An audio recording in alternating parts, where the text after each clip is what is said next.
Juan capítulo 5, versículos 21 al 29. Porque como el Padre levanta a los muertos y les da vida, así también el Hijo a los que quiere da vida. Porque el Padre a nadie juzga, sino que todo juicio dio al Hijo, para que todos honren al Hijo como honran al Padre. El que no honra al Hijo, no honra al Padre que le envió. De cierto os digo, el que oye mi palabra y cree al que me envió, tiene vida eterna y no vendrá a condenación, mas ha pasado de muerte a vida. De cierto os digo, viene la hora y ahora es cuando los muertos oirán la voz del Hijo de Dios y los que la oyeren vivirán. Porque como el Padre tiene vida en sí mismo, así también ha dado al Hijo el tener vida en sí mismo. Y también le dio autoridad de hacer juicio por cuanto es el Hijo del hombre. No os maravilléis de esto, porque vendrá hora cuando todos los que están en los sepulcros oirán su voz, y los que hicieron lo bueno saldrán a resurrección de vida, mas los que hicieron lo malo a resurrección de condenación.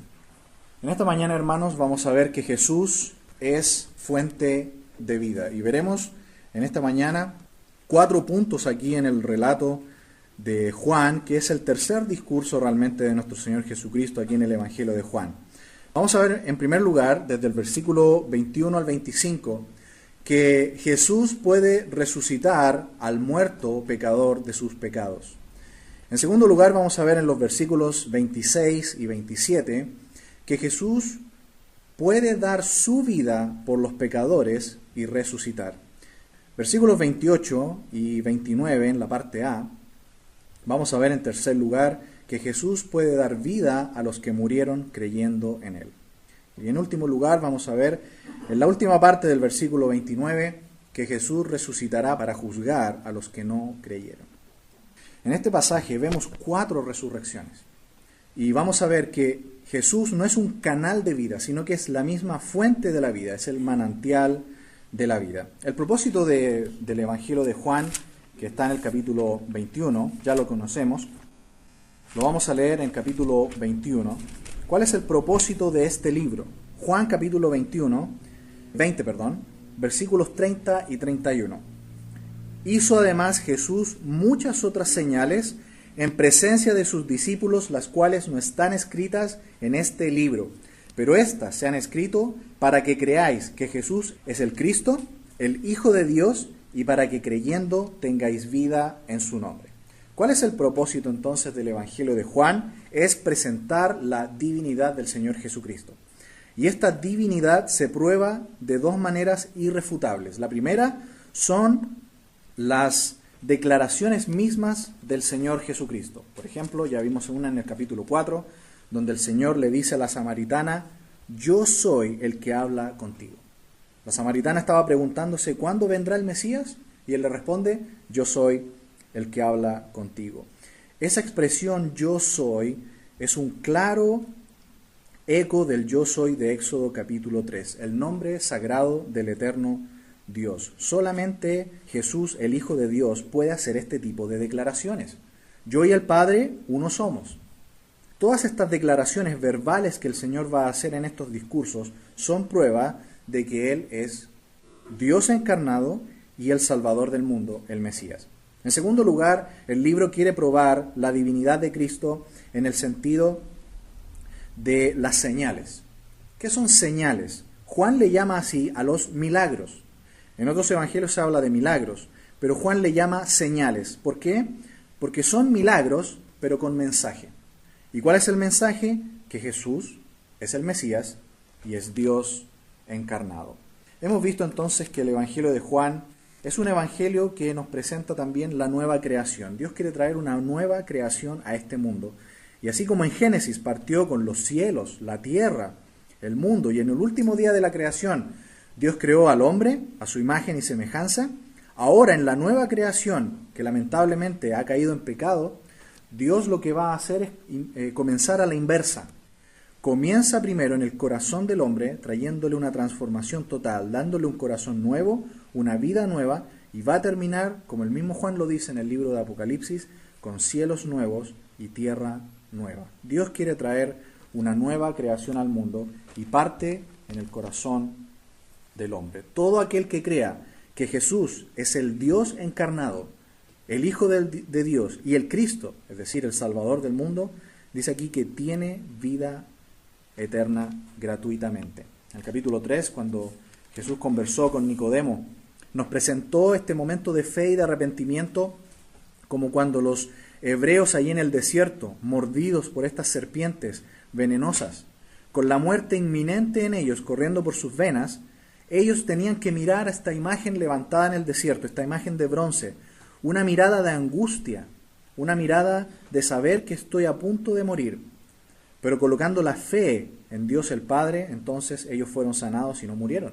De la misma manera, el Señor Jesucristo le dice a Nicodemo, así también el Hijo del Hombre será levantado, y todo aquel que mire a la cruz, mire a ese Señor Jesucristo, que está ofreciendo la salvación a todo el mundo, y venga a Él con arrepentimiento genuino de sus pecados y fe salvadora, va a hallar la salvación gratuita de su alma, la vida eterna. Capítulo 1 entonces hasta el capítulo 12, dijimos que por lo menos son 3 años y medio de tiempo. 3 años y medio. Y capítulo 13 al capítulo 21, 7 días. Así está organizado el Evangelio de Juan. El Evangelio de Lucas nos dice que nuestro Señor Jesucristo inició su ministerio más o menos, dice Lucas, cuando Él tenía 30 años. Y luego, calculando aquí por el Evangelio de Juan, por ejemplo, podemos saber que son 3 años y medio más, además de sus 30 años de vida, aproximadamente, porque podemos ver las Pascuas que se mencionan en Juan. Y eso nos da claramente esa cantidad de tiempo. Y un detalle más. Se nos habla aquí de la fiesta de los tabernáculos. Y si usted me acompaña a Levítico, capítulo 23, vamos a ver la distancia que hay entre la Pascua y la fiesta de los tabernáculos, para que allí veamos que tenemos más o menos 3 años y medio de tiempo desde que nuestro Señor Jesucristo inicia su ministerio hasta que el día que fue crucificado por nuestros pecados. Versículo 5. En el mes primero, a los 14 del mes, entre las 2 tardes, Pascua es de Jehová. Y está entonces con fecha en el calendario judío, en el mes que tienen que celebrarlo, en el primer mes, en el día 14. Y luego, si saltamos un poquito más, aquí en este capítulo 23, al versículo 39, veremos que, pero a los 15 días del mes séptimo, cuando hayáis recogido el fruto de la tierra, haréis fiesta a Jehová por 7 días. El primer día será de reposo, y el 8º día será también de reposo. Y tomaréis el primer día ramas con fruto de árbol hermoso, ramas de palmeras, ramas de árboles frondosos, etc. Versículo 42. En tabernáculos habitaréis 7 días. Todo natural de Israel habitará en tabernáculos. Así que, ¿cuánto es la distancia de la Pascua con la fiesta de los tabernáculos? 6 meses. Así que aproximadamente el tiempo que transcurre entre el inicio del ministerio público de nuestro Señor Jesucristo hasta el momento en que Él entrega su vida son aproximadamente 3 años, 3 años y medio.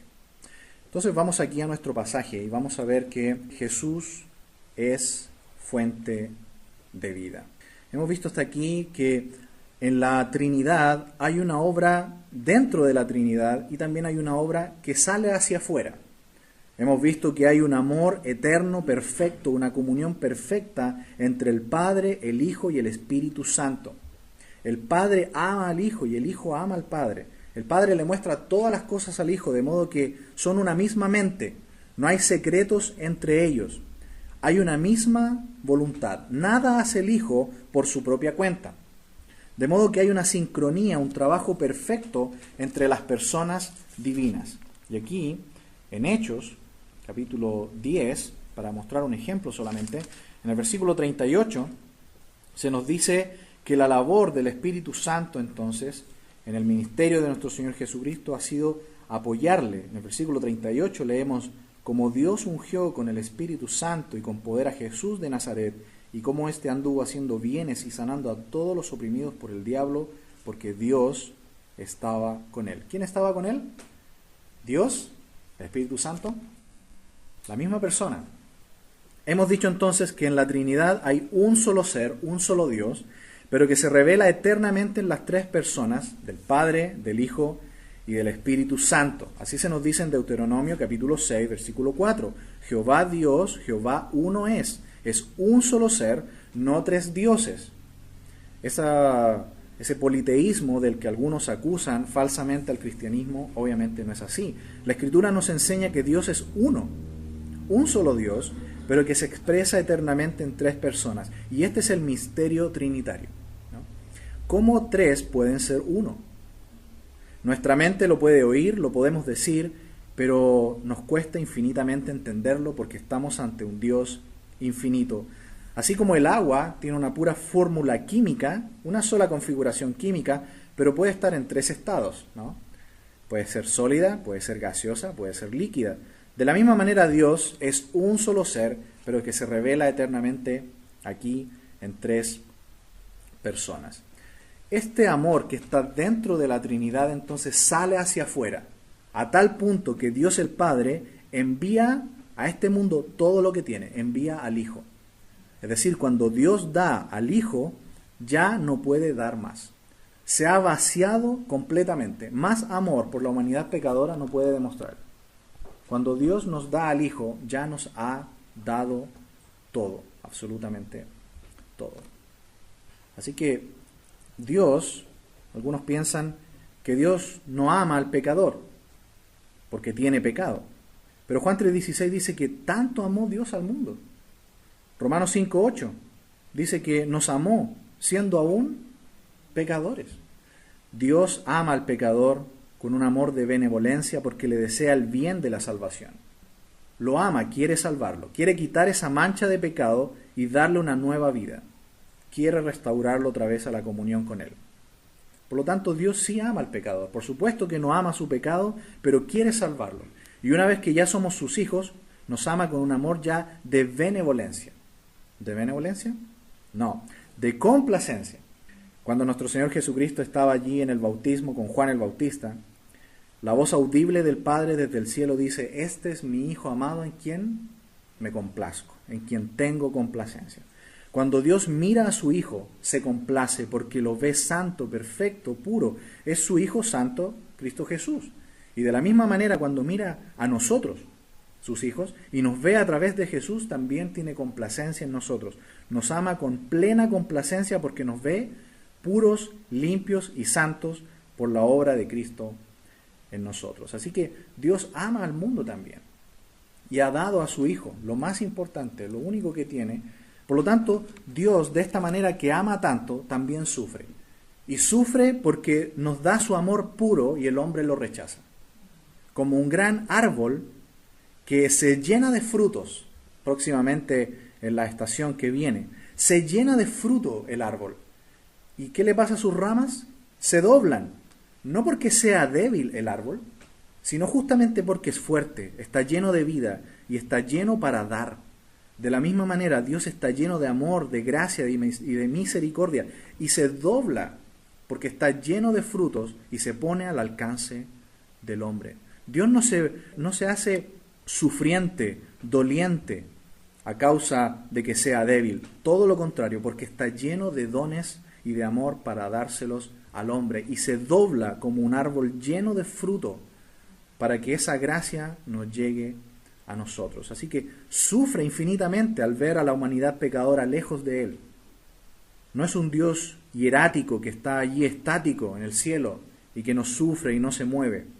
Está infinitamente lleno de amor y expectante porque los pecadores vengan a Él. Si en esta mañana usted no está seguro de su salvación, no sabe dónde va si muere, Dios le ama y está lleno de gracia, de frutos de amor dispuesto para usted, si viene a Él con arrepentimiento y fe genuina en nuestro Señor Jesucristo. Vemos entonces que aquí, entre el Padre y el Hijo y el Espíritu Santo, hay este amor perfecto, en el cual vemos que el Padre le comunica la vida al Hijo, pero es una comunicación eterna. Algunos piensan aquí, grupos que se autodenominan cristianos, que dicen que Jesús, el Hijo de Dios, es un ser creado por el Padre, porque se nos habla de que es el Hijo engendrado de Dios. Pero lo que vemos en la Escritura es que los dos son iguales, uno son. este engendrado Hijo es un Hijo eterno. Por lo tanto, si el Hijo es eterno, el Padre también es eterno. Yo tengo una hija de 2 años, ustedes la conocen bien, y hasta que ella nació, yo solamente era un hombre. Pero cuando ella nació, yo fui padre. Y yo como padre tengo la misma edad de mi hija, 2 años. De la misma manera Dios, si la Escritura nos dice que hay un Padre eterno, entonces el Hijo es eterno también. Y en el libro de Hebreos se nos dice que el Espíritu Santo también es eterno. Por lo tanto, si los tres son eternos, ninguno puede ser creado. Es uno y el mismo ser. Este Hijo eterno estaba en el seno del Padre. Así se nos dice en Juan 1:18. Este Hijo, este unigénito Hijo, ¿está dónde? En el seno del Padre. Juan 1:18. Es como que el Hijo está dentro del corazón del Padre. Y Él ahora ha salido, ha venido a este mundo y nos lo ha dado a conocer. Salió desde dentro del Padre y salió. Y en Juan 17, y aquí se pone más profundo el misterio trinitario, porque Jesús le dice al Padre, así como Padre, yo en ti y tú en mí. Es decir, el Hijo está dentro del Padre, pero el Padre también está dentro del Hijo. Ese es el misterio trinitario. 3 personas en uno. Y el Espíritu Santo es el abrazo entonces que une en amor eterno al Padre y al Hijo, que se estaban mirando cara a cara eternamente. Eso dice Juan 1:1. El Padre y el Verbo estaban cara a cara, mirándose eternamente. Así que vemos aquí un altruismo absoluto entre las 3 personas. Las 3 personas nunca hacen nada de manera separada, independiente. Todo lo que hacen lo hacen en perfecta sincronía, en perfecta unidad. En el versículo 19 de Juan capítulo 5, donde vemos la acusación, a la acusación a la cual Jesús responde, en el versículo 18, Jesús dice, de cierto os digo, no puede el Hijo hacer nada por sí mismo, sino lo que ve hacer al Padre, porque todo lo que el Padre hace también lo hace el Hijo igualmente. Aquí no significa que el Hijo sea inferior o que el Padre sea inferior, sino que lo que se nos está diciendo es que son un solo ser, una sola mente, una sola voluntad cuando actúan. Ninguna cosa hacen separadamente. Hay una unidad perfecta entre ellos. Cuando nosotros oramos al Padre, así nos enseñó el Señor Jesucristo.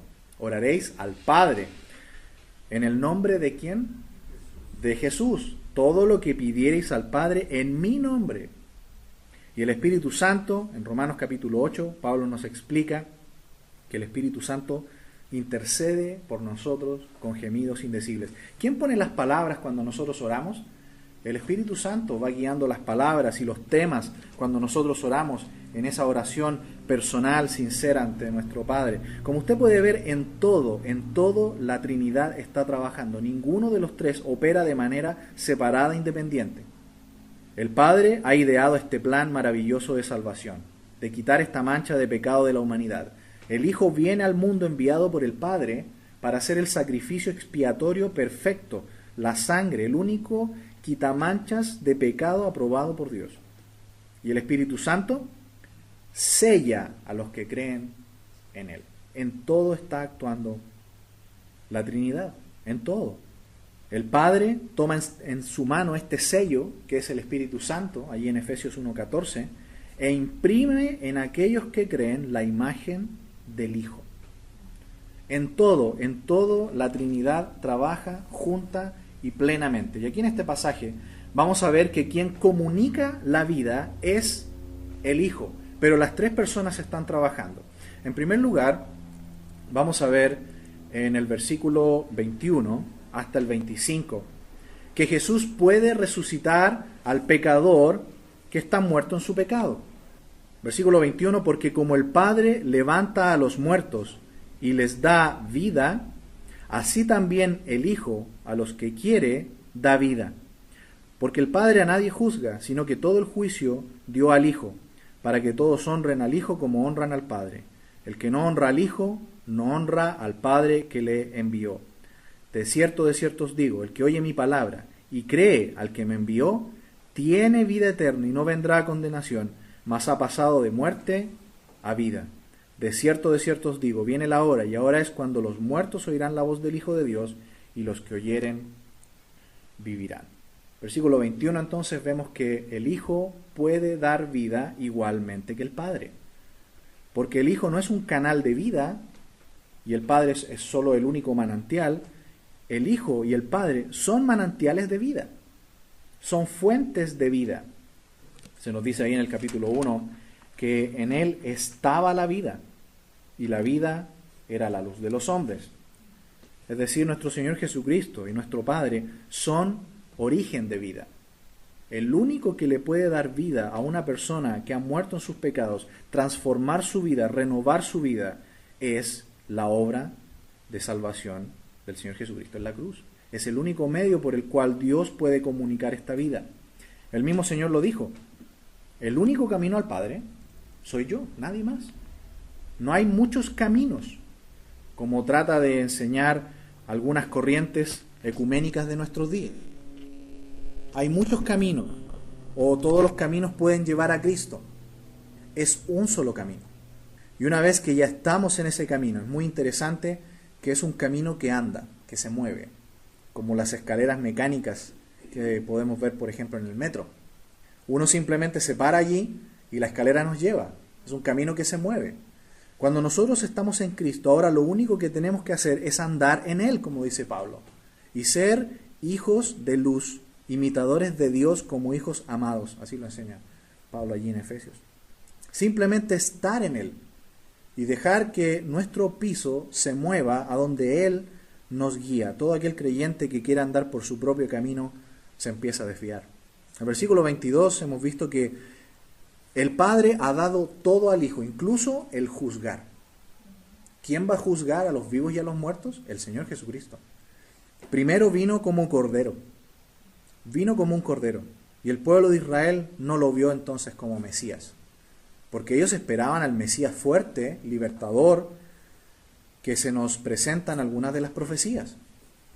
Y ellos no podían entender que Isaías 53 hablara de eso. Y doblaron entonces la interpretación de ese pasaje donde se nos habla del siervo sufriente de Jehová, en el cual Dios carga el pecado de todos, y ellos, tratando de acomodarlo a su manera de pensar, decidieron que Isaías 53 no habla del Mesías, sino que habla de Israel como nación, y que todo el sufrimiento que sufre ese siervo sufriente allí en ese pasaje de Isaías no es el Mesías, no es el Hijo de Dios, sino que es Israel mismo.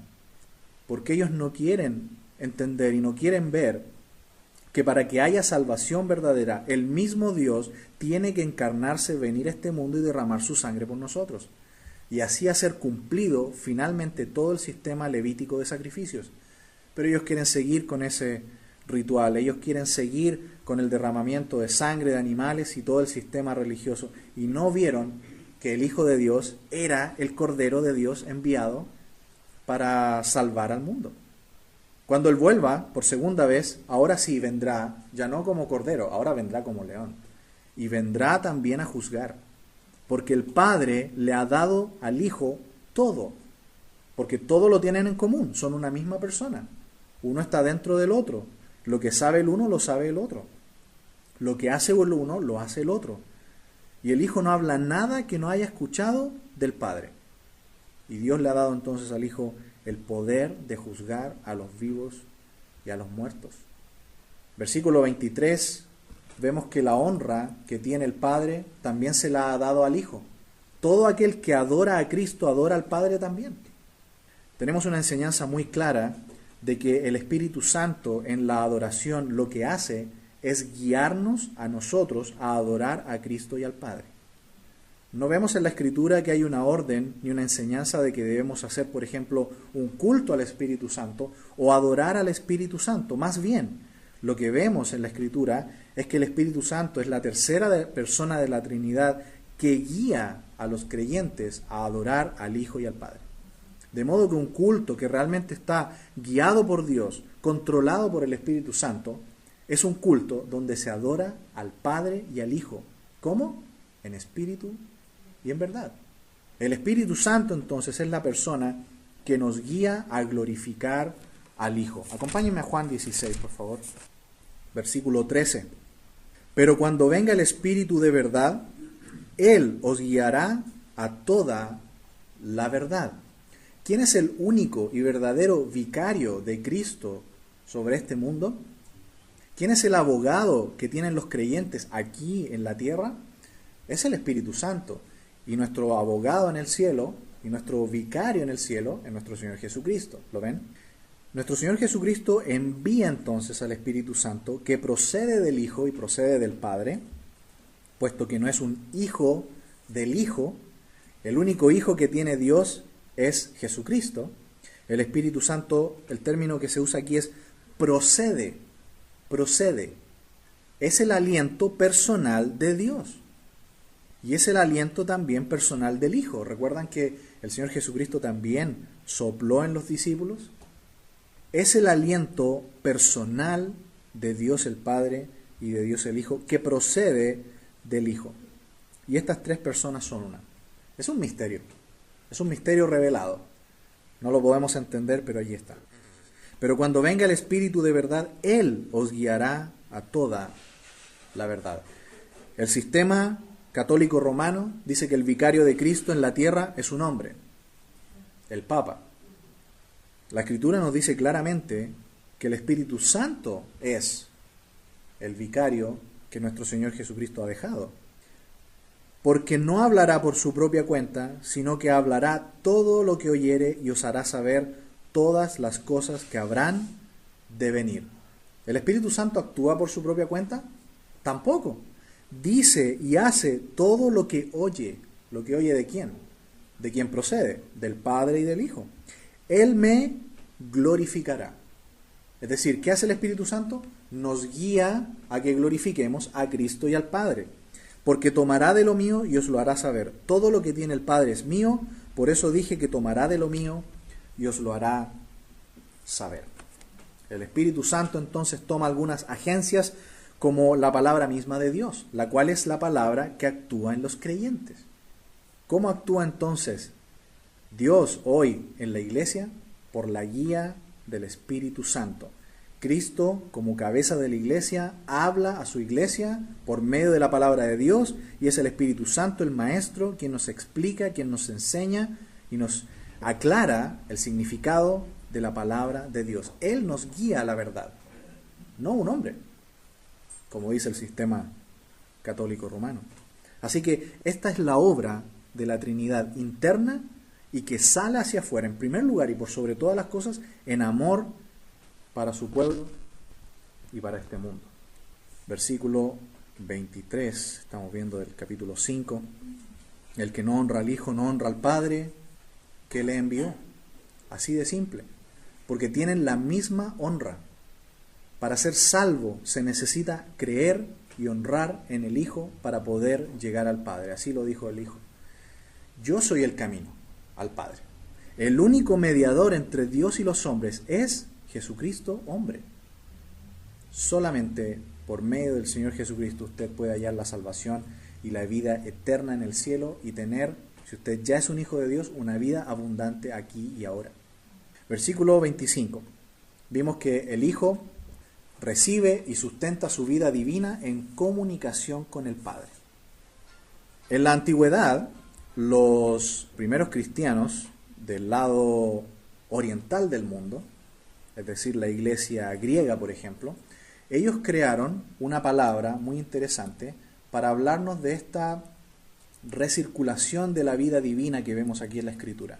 Es como que la vida está girando eternamente, constantemente, del Padre al Hijo, del Hijo al Espíritu Santo y vuelve al Padre. Una especie de continuo movimiento en la vida intratrinitaria. En el seno de la Trinidad está esta vida que está continuamente girando de una persona a la otra y en amor y en perfecta sincronía, actuando también a su vez hacia afuera. Ellos le llamaban la pericóresis. ¿Han escuchado la palabra perímetro? Alrededor, ¿cierto? Cuando uno cierra un perímetro, a veces cuando se pone una reja o algo para cerrar un perímetro. Bueno, Coro significa dar vueltas. Incluso se ha usado la palabra para la palabra danza, como movimiento, ¿no? Como saltando, como dando saltos. Pericóresis, así le llamaban ellos. Veían a la Trinidad en su vida girando de una persona a la otra constantemente y eternamente. Mientras que los teólogos, los cristianos del lado occidental, es decir, como se les conoce a los teólogos latinos, no porque sean latinos como nosotros, sino que por el latín, ellos acuñaron otra palabra, la circumincesión. Es decir, ellos veían a la Trinidad surgiendo a las tres personas divinas de la deidad, pero sentadas en tres sillas y mirándose la una a la otra. De muchas maneras, a través de la historia, la Iglesia cristiana ha tratado de penetrar en este misterio, y quizás nosotros también lo tratamos de hacer, y no nos alcanza la mente para pensar en ello. Lo que podemos saber es que Dios es amor, así lo define el mismo Juan. Dios es luz, así también lo define Juan. En primera de Juan, Dios es santidad. Y en Juan, también ya lo vimos, en el capítulo 4, el mismo Señor Jesús esta vez lo dice, Dios es espíritu. Es un gran misterio. El Padre es el que ama, el Hijo es el amado y el Espíritu Santo es el amor mismo de Dios. Y todo aquel que crea entonces en el Hijo recibe la salvación eterna, gratuita de su alma, porque está también colocando su fe en el Padre. Aquellos que mueran, habiendo creído en Él, en vida, un día por haberles sido comunicada entonces esta vida, por su fe, un día serán levantados, igual como Jesús en el capítulo 11 de Juan, cuando le ordene a Lázaro salir del sepulcro, así también todos aquellos que un día vayamos a pasar de este mundo habiendo creído en Jesús, tenemos esa esperanza. ¿Por qué? Porque Jesús es el único que puede comunicar la vida. Versículos 26 y 27, Jesús puede dar su vida por los pecadores y resucitar. Versículo 26, porque como el Padre tiene vida en sí mismo, así también ha dado al Hijo el tener vida en sí mismo. Esta comunicación de vida es eterna y continua. No significa que el Hijo sea una criatura del Padre, sino que es Hijo eterno, como Él es Padre eterno. ¿Sí? Ya lo explicamos eso. Eternamente ha ocurrido esto. No hay un origen creativo en las tres personas. Siempre han estado. Y ese es el misterio, ¿no? Aquí, los que no creen en Dios pueden estar contentos con una expresión que técnicamente es correcta. Ellos dicen Dios no existe. Aunque usted no lo crea, esa expresión es correcta, porque existencia significa aparecer de súbito en un lugar. Es decir, existir es ser creado. Nosotros somos criaturas, nosotros existimos, pero Dios no existe. Dios tiene vida en sí mismo, dice aquí el pasaje. Eso significa, aunque suene una cosa muy simplista, Dios no existe, Dios es. Dios es. Nosotros sí existimos, porque un día no existíamos y ahora aparecimos, ¿no? Fuimos engendrados, fuimos creados, pero la Trinidad es, siempre ha sido y siempre será. De hecho, así le llaman los judíos al nombre sagrado de Dios. No lo quieren traducir como nuestras Biblias lo traducen, como Jehová o Yahvé.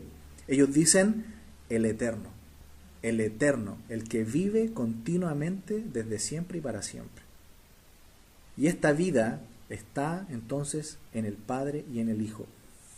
¿Quién resucitó a Jesús? Esa es una pregunta que yo me hacía, porque aparentemente uno dice, no, Jesús mismo, estando en el sepulcro, decidió levantarse de la muerte y salió.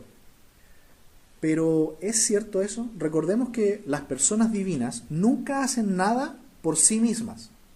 Jesús, por ejemplo, ¿hizo algún milagro para satisfacerse él mismo? Nunca usó su poder para satisfacerse él mismo. La única vez que estuvo, entre comillas, a punto de hacerlo, fue en Mateo 4, cuando el diablo le dijo, ¿tienes hambre?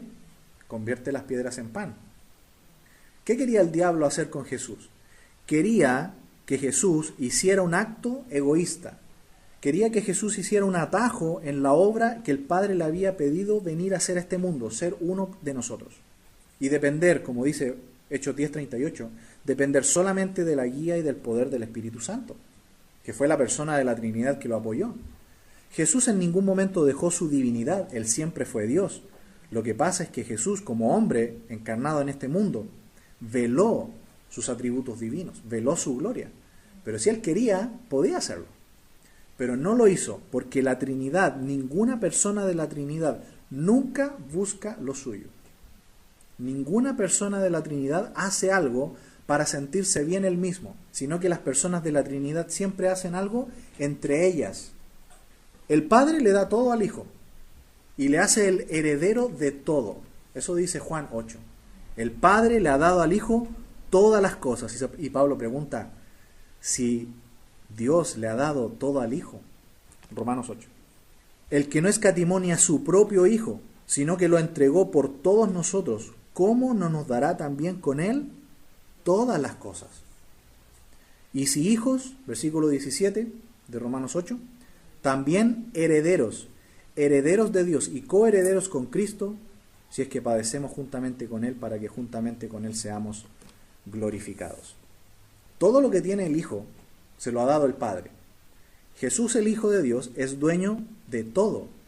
Es dueño de la creación, es dueño de todo el universo, es dueño de todas las cosas, es dueño de todas las bendiciones espirituales y físicas que usted pueda imaginar. Y aquí se nos dice que nosotros somos coherederos con Cristo. Es realmente algo maravilloso. Y dice el Padre, si Él ha dado al Hijo, ¿cómo no nos dará también a nosotros todas las cosas? Porque las personas divinas siempre están haciendo algo por el otro.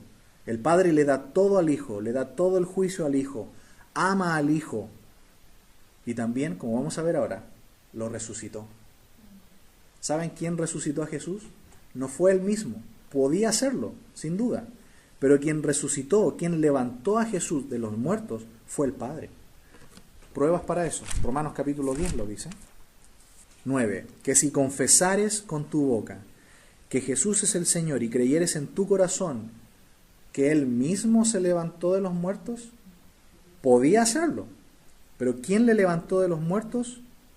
Dios le levantó de los muertos. Y aquí hay una cosita quizás un poco técnica que es importante ver, que a lo mejor por nuestra traducción no se ve, pero sí en el lenguaje original, en el griego del Nuevo Testamento, cuando la palabra Dios aparece con artículo definido, ya en griego así se escribe, el Dios, cuando tiene artículo definido, siempre es Dios el Padre.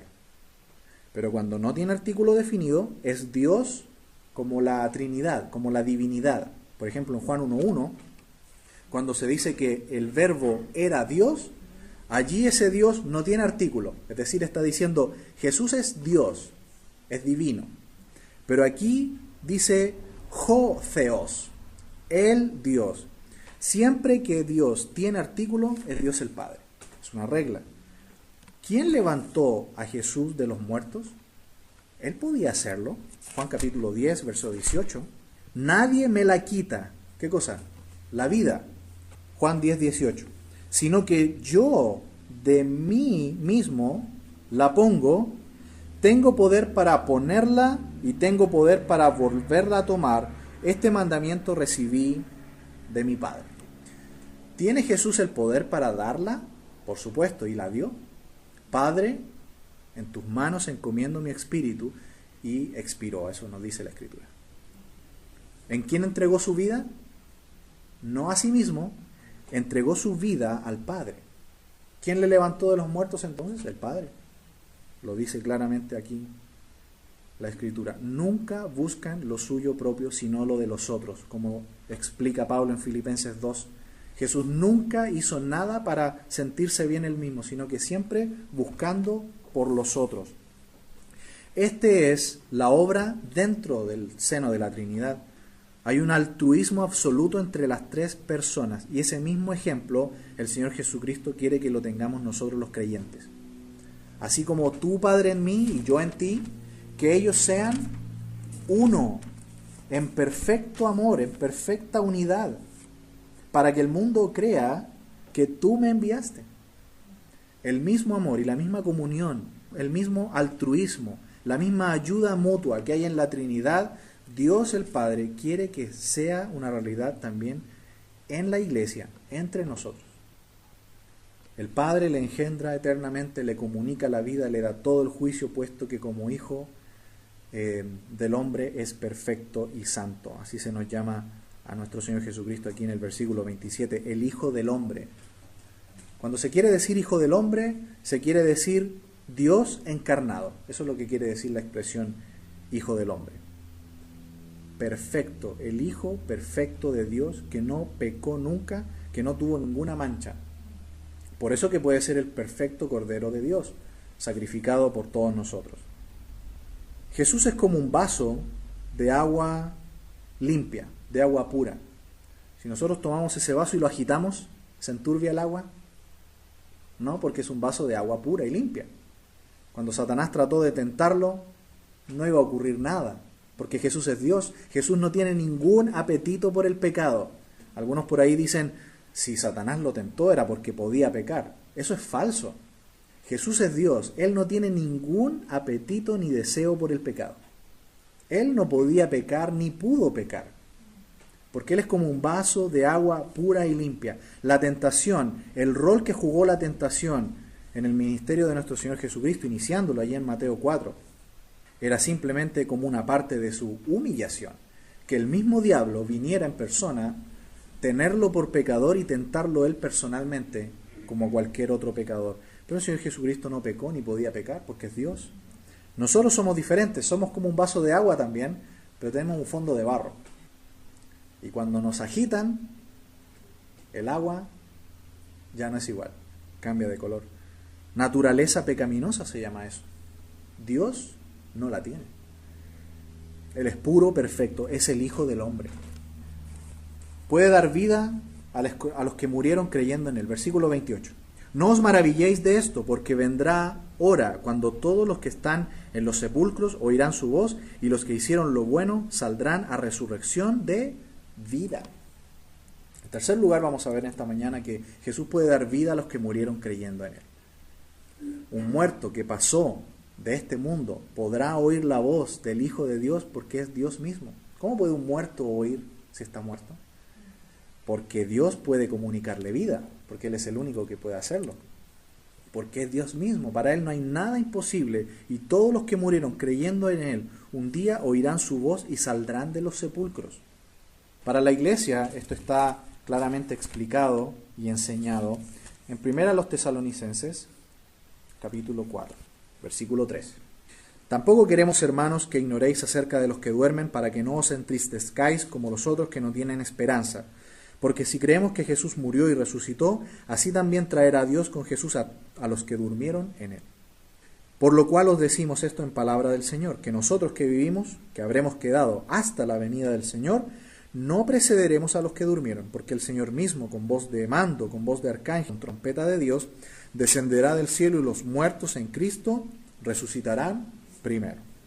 Luego nosotros, los que vivimos, los que hayamos quedado, seremos arrebatados juntamente con ellos en las nubes para recibir al Señor en el aire, y así estaremos siempre con el Señor. Por tanto, alentaos los unos a los otros con estas palabras. Muchos, cuando piensan en asuntos futuros, escatológicos o proféticos, como algunos le llaman, piensan que debemos sentir temor. Pero realmente los eventos futuros alientan a los creyentes. Aquí dice que este tipo de noticia alienta a los creyentes. Y Juan en Apocalipsis 1:3 dice, bienaventurado el que lee, los que oyen y los que guardan las palabras de esta profecía.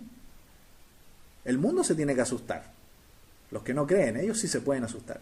Pero nosotros no. Nosotros debemos estar felices, gozosos de que tenemos un Dios que tiene la vida en su mano, que es la fuente de la vida, y que Él nos va a resucitar en el día postrero si es que nosotros pasamos de este mundo.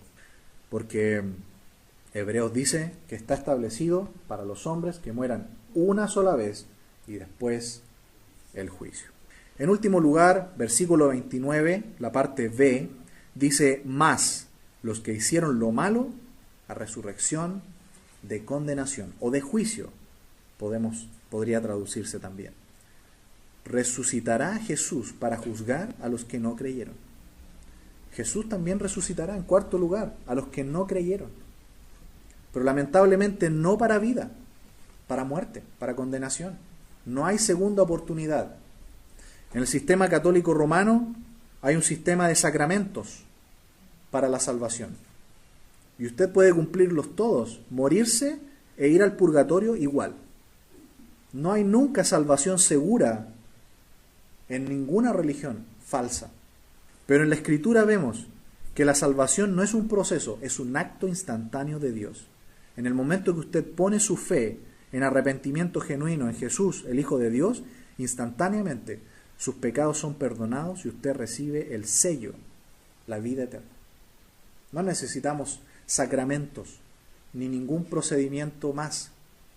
La salvación es instantánea, automática. Y Juan, mismo aquí en el capítulo 10, versículo 27, leemos Jesús hablando: mis ovejas oyen mi voz, y yo las conozco y me siguen. ¿Qué hacen las ovejas del Señor? Le siguen, le escuchan.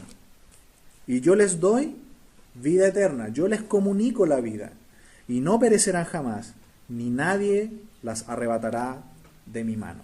La Escritura nos enseña salvación segura, inmediata. No es un proceso, es un acto instantáneo de Dios. Y en ese mismo momento en que usted y yo creímos por gracia de Dios, ocurren más de 30 eventos espirituales.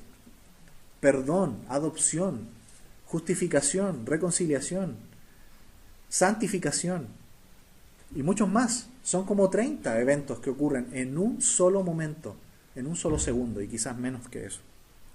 Así es la salvación de Dios. En Él todas las cosas son sí y amén, nos dice la Escritura. No hay nada que sea a medias. Los que hicieron lo bueno, suena como a salvación por obras, ¿no? Aquí. ¿Quiénes hacen lo bueno? Los que han sido salvados. ¿Cómo sabe usted o yo que somos hijos de Dios? Porque tenemos una vida transformada. Los que hacen lo bueno, los que tienen una vida acorde a Dios, son personas que han sido transformadas, son nuevas criaturas. No es porque por hacer bueno, por hacer bien, somos salvos. No, los que hacen lo bueno, los que viven amando a Dios, los que aborrecen el pecado, los que viven como hijos de luz, es decir, los que hacen el bien, es porque fueron transformados. Por la calidad interna ocurre lo externo. Por lo tanto, ¿quiénes son los que hicieron lo bueno? Los hijos de Dios. ¿Quiénes hicieron lo malo? Los que por dentro estaban corrompidos y por lo tanto hacia afuera hacían lo malo. Así que aquí no significa salvación por obras. Simplemente está describiendo la vida normal y natural de cualquier hijo de Dios. Los hijos de Dios tienen una vida transformada, son hijos de luz. Y los que no, hacen lo malo. El árbol, por sus frutos, es conocido. Hemos visto, hermanos, en esta mañana que Jesús es el comunicador de vida. Él es la fuente de la vida. Vimos en esta mañana que solamente Él puede resucitar y tiene el poder para hacerlo, de resucitar a una persona pecadora de su maldad y darle una nueva vida.